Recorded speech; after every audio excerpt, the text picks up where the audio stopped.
Okay, so I've had a lot of, I'm just gonna be brutally honest. I've had a lot of shit go on in the past month, and it's like 12:30 in the morning right now. But I wanted to make this video because, well, I have time right now. I'm still wearing makeup from earlier, and it's hi. The camera's not working, or well, my laptop isn't really working, so I'm just gonna use my phone, try and upload it from here. But just wanted to go over like the past month or so about what all's been going on, and it's so much easier. Puppies are fighting in the kennel. So much easier to go over this like on video rather than just in a post. So I'm just gonna start from the beginning. I've been having issues with my sleep, and you know what, no, before I start, I'm going to say, like, I'm going to cover Henry's new diagnosis and stuff, but I want to start at the beginning and then get to that because that's like the newest stuff. So I'm going to, I'll get there. But I've had issues with my sleep my whole life, so I was dealing with that, and I actually just got done my sleep clinic appointment in Winnipeg when I got a call from Evan. And for those of you that don't know, he has really bad spinal issues, and he'd been awaiting surgery in Saskatoon, which is about like 7-hour drive from here. And so we were waiting for a date for surgery for that. It wasn't supposed to happen until mid-August. Then they gave us a call 8 days prior and said, can you come in next Friday? So that was a scramble and a half to get to Saskatoon, get all that stuff figured out, get babysitters lined up, stuff like that. So, but everything went well. Lewin and I went out to Saskatoon. Boys were looked after back here, and surgery went really, really well. It was like twice as long as it was supposed to be, but they were really, really detailed, and so they haven't officially diagnosed him, but could be degenerative disc disorder. We're not sure. But anyway, he had a disc in between his vertebrae, which are the piece of bone in your spine. He had one of them cut out, and then your vertebrae are like round in the middle, and then they have like 2 branches coming off, and they cut off one of those complete branches. So he's still in recovery. Like, he's out of the hospital, he's back home on his parents' farm, but he's still like 7.5 hours away from home, because that's where he grew up. So he's still in recovery. He can't make the long drive for at least another 3 weeks. So it's been really hard not having him here, especially with everything else that's been coming up, which I'll get to. But anyway, the surgery went great. He's doing a lot better than he was before the surgery, which is awesome, but we still don't know what the future holds with that, because this is his second surgery. He had one at 20 and now second one at 25. So not sure if there'll be another one in the future or if he's done. Fingers crossed. But so that was going on, and then I got the results back from my sleep clinic stuff, and they were inconclusive, so I have to do another one. I still haven't gotten the date for that. And then in the middle of all this stuff, I had to be back. I only spent 4 days in Saskatoon because I had to be back for an appointment for Henry for his genetic test results. And see, that's where this all gets a little deep. And I'm gonna apologize in advance if I'm emotional or emotionless. I'm either one extreme or the other.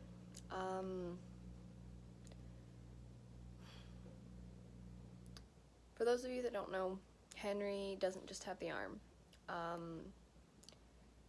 That's not the only special needs he has. I've known personally since he was about a year old that there was something else going on, and I always suspected autism. So we haven't gotten an official diagnosis on that yet, but I'm positive. I have been for years now. He just turned 4 here a month ago. And so I pushed for genetic testing. I wanted answers. I knew there was something more. And my specialist, my genetic specialist, they didn't think they'd find anything. But 4 weeks later, we get the results back, and they did. And it was not what any of us were expecting. It's not what anyone would expect ever. I'm gonna try to simplify this the best I can, but the short version is Henry is a lot more special than I originally thought. He has a very rare genetic disorder.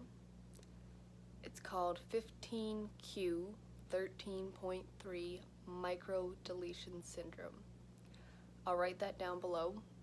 I can't promise you're going to find much on it online if you look up what it is.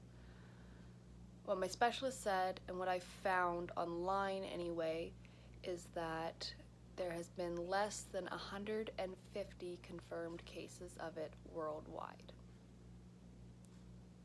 So that was a big thing to take in. It is estimated that between 1 in 30,000 to 1 in 40,000 can carry it, but it's not something they typically test for, so there hasn't been many people diagnosed with it. And with it being so rare, like, I want to tell you guys that gave me all the answers right there.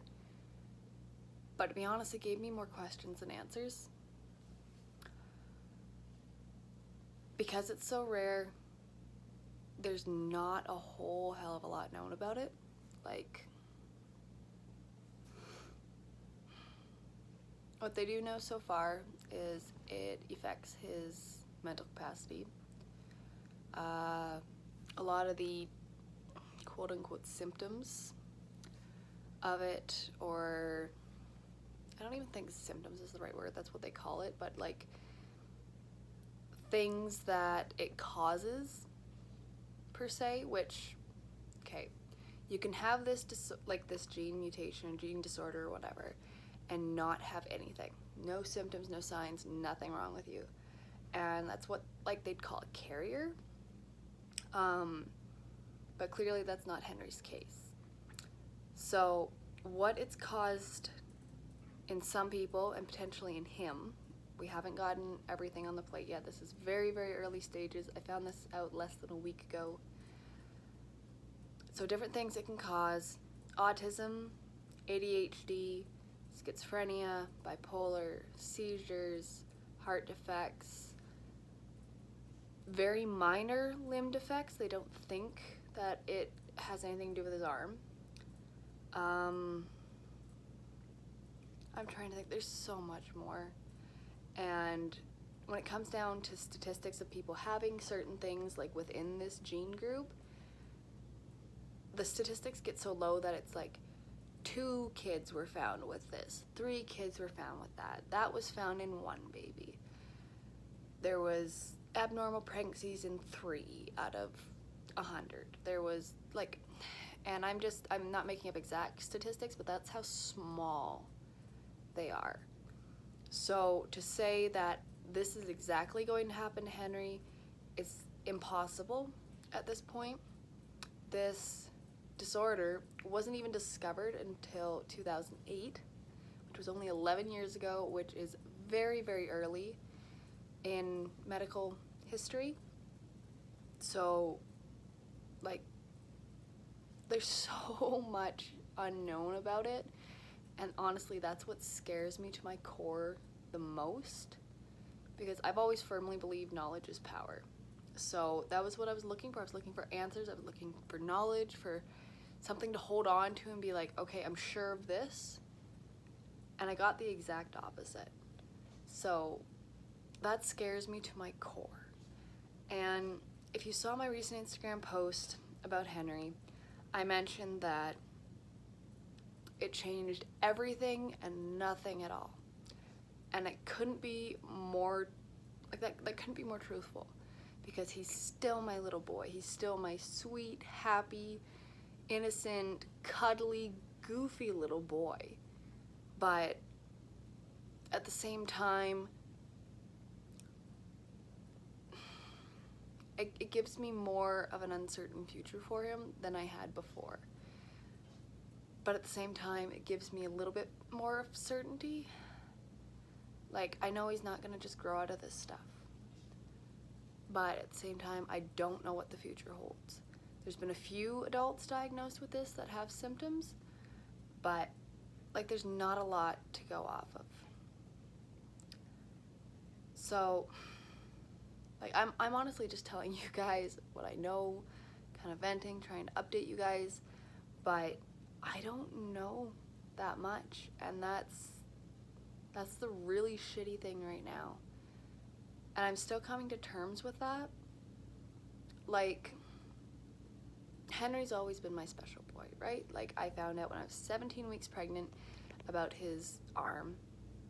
And, like, yeah, that's a crappy thing. It's not, okay, not a crappy thing, but it's not what you wish for your kid, right? But it was a sure thing. Like, I knew that he was going to be born without his right hand. And then, like, just little things like that. Or if a kid's born with Down syndrome, you semi-know what the future holds for them. And, like, of course, nothing's set in stone, but you have a little bit more to go off of. And where I'm sitting right now, I've found, like, 3 or 4 medical articles that are from, like, a good source online on this disorder, and that's it. Like, I could tell my specialist was just quoting from, like, these websites, because, like, she'd never really seen it either. And from what I can find, and, like, I'm just gonna come out and say it, I might be wrong on a lot of this shit, but this is what I found, and this is what I know now, so I'm going off of that. So if I'm wrong, I'll correct myself in the future, or feel free to correct me. I really don't care. The more I know, the better. But from what I found, the only specialist I can find on this exact gene disorder is in the Netherlands, and we're here in Canada. That's a hike and a half. Like, I'm so lost. It's not even that, like, I'm upset or depressed about it. It hasn't sunk in. I know that for sure. And I don't know. Like, I know I'm blabbering on and on about this, but, like, that's the best way to put it, is I just don't know. So, if any of you guys have ever heard of this gene disorder, and again, it's 15q13.3 microdeletion syndrome. The micro is actually really important, apparently, because deletion syndrome means that part of it's missing. Microdeletion syndrome means that the whole thing is missing. So, yeah, I'm learning way too much about this stuff as I go along. But yeah, like, if anyone knows anyone with it, or has heard of it even, and has any information to give me, I am more than happy for any sort of help, any sort of support I can get through this. And, like, even just to speak to people that have it or have been there on a little bit more of a personal level would be really, really awesome. I've tried joining support groups, but it's also new to me. I don't really know how to step out of my comfort zone and, like, talk about it yet. I don't know. I don't know what I should be asking. I don't know. I need to go to bed. I need to sleep. I just wish Evan was here. Another few weeks, I can see him again. We still talk and FaceTime every day, but really would have been nice to have him here when I found this all out. I think that's been one of the hardest parts, actually, is I just feel kind of alone. I know I'm not. Like, I have an amazing support system. Within an hour of finding out I had 6 people right in my corner, shoulders to cry on, hugs. Like this, it's not like I'm alone. Like I have an amazing support system. But I just wish Evan was here. Okay, I'm done with this. I'm going to bed. But if you guys have any questions, feel free to DM me, comment below, whatever, guys. I'm more than happy to answer what I can, but I'm not an expert. At least not yet. I have a feeling that I'm going to learn way too much about this. So, that's been my past month. Few little more details, good things thrown in there, which I'll probably just post on Instagram. But that's been what's going on. I have a little guy that I think just woke up and needs some cuddles.